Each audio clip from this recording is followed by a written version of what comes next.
ایک ایک قبیلہ والوں کا نام لے لے کر کے آپ نے بلایا، اور بلانے کے بعد جو سارے کے سارے لوگ آئے، اس وقت اللہ کے نبی صلی اللہ علیہ وسلم نے جس بات کی گواہی دی وہ گواہی آپ نے یہ دی، آپ نے فرمایا لوگوں، اے لوگوں، 360 مورتیوں کی تم عبادت کیا کرتے ہو، 360 مورتیوں کے اوپر تمہارا بھروسہ، تمہارا یقین ہے، لیکن آج میں تم سے کہہ رہا ہوں یہ سارے کے سارے معبودان باطل ہیں۔ اگر تم کسی ایک معبود کو ماننا چاہتے ہو تو آؤ ایک رب کی طرف اور اپنی زبان سے کہہ دو قولوا لا الہ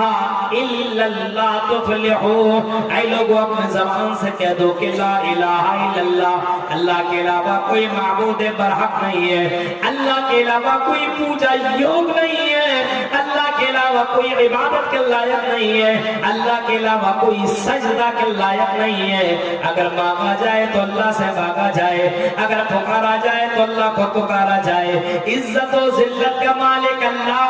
بیٹا بیٹی دینے والا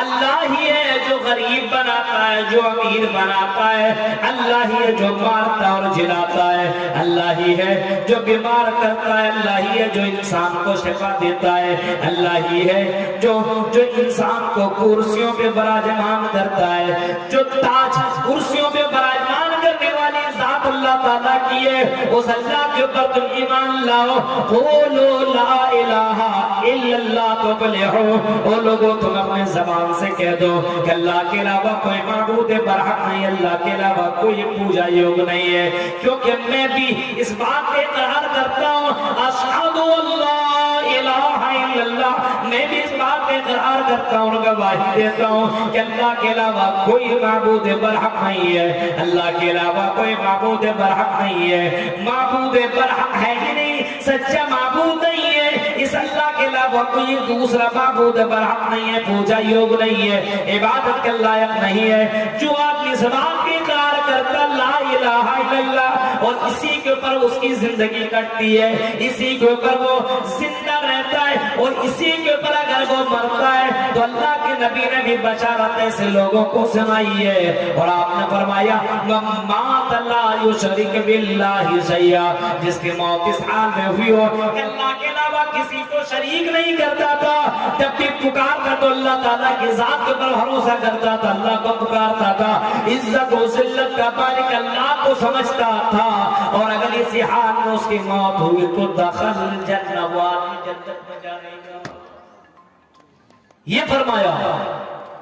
جناب محمد رسول اللہ صلی اللہ علیہ وسلم نے، یا ایھا النبی انا ارسلناک شاہدا، اے نبی ہم نے آپ کو گواہی دینے والا۔ آج ہم اور آپ گواہی دیتے ہیں لیکن سچ معنوں میں ہم گواہی نہیں دے رہے۔ جب ہم گواہی دے رہے ہیں کہ اللہ تعالیٰ کی ذات ہے، عزت و ذلت کا مالک ہے، مصیبتوں کا مالک ہے، مصیبتوں کو ختم کرنے والی ذات اللہ تعالیٰ کی ہے، مانتے ہیں اس بات کو، لیکن زبان سے اقرار کر رہے، دل سے تصدیق کہاں ہے؟ مصیبتیں آئی، ہمارے اندر صبر نہیں۔ قُلْ لَن يُصِيبَنَا إِلَّا مَا كَتَبَ اللَّهُ لَنَا هُوَ مَوْلَانَا وَعَلَى اللَّهِ فَلْيَتَوَكَّلِ الْمُؤْمِنُونَ۔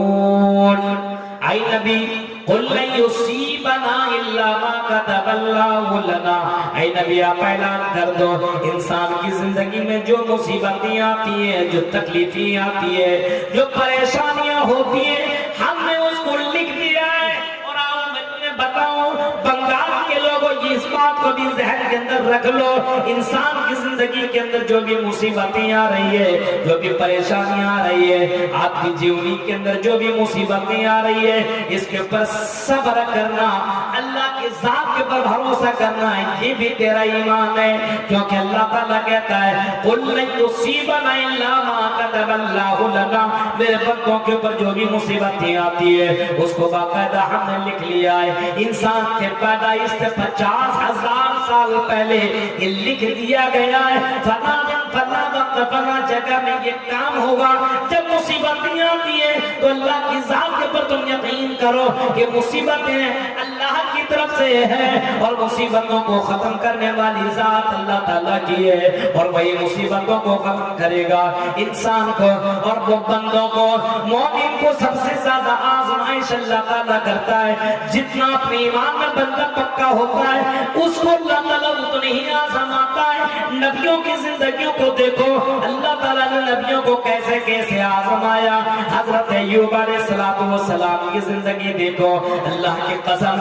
قرآن کریم سورہ انبیاء پڑھتے چلے جاؤ سورہ انبیاء کے اندر باقاعدہ کئی نبیوں کے واقعات موجود ہیں کئی نبیوں کے قصے موجود ہیں کئی نبیوں کے قصے اللہ تعالیٰ نے بیان کیا ہے انہی نبیوں میں سے ایک نبی ہے حضرت ایوب علیہ السلام حضرت ایوب کو اللہ تعالیٰ نے بیمار کیا اور کتنے دنوں تک 18 سال تک بیمار کر دیا لیکن میرے بھائیوں حضرت ایوب علیہ السلام نے مصیبتوں میں پکارا تو صرف اللہ تعالیٰ کو پکارا صرف اللہ تعالیٰ کو پکارا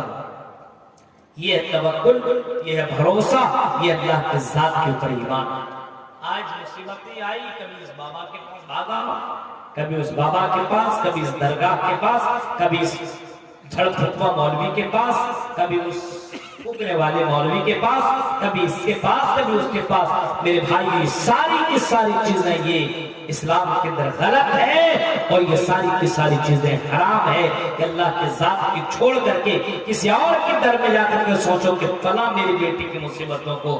دور کر دے گا یہ تمہاری غلط ہے یہ غلط کوئی کسی کی مصیبت کو دور نہیں کر سکتا ہے مصیبت کو دور کرنے والی ذات اللہ تعالیٰ 18 سال تک قرآن کریم کے اوپر یقین اور ایمان ہے ہمارا 18 سال کے بعد ایوب علیہ السلام نے پکارا تو کسی مزار والے کو نہیں پکارا کسی درگاہ والے کو نہیں پکارا کسی قبر والے کو نہیں پکارا کسی نبی کے اپنے سے بڑے نبیوں کو نہیں پکارا حضرت ایوب نے پکارا تو اللہ تعالیٰ کو پکارا اور قرآن نے بھی اس کو نوٹ کیا ہے وَأَيُّوبَ إِذْ نَادَىٰ رَبَّهُ أَنِّي مَسَّنِيَ الضُّرُّ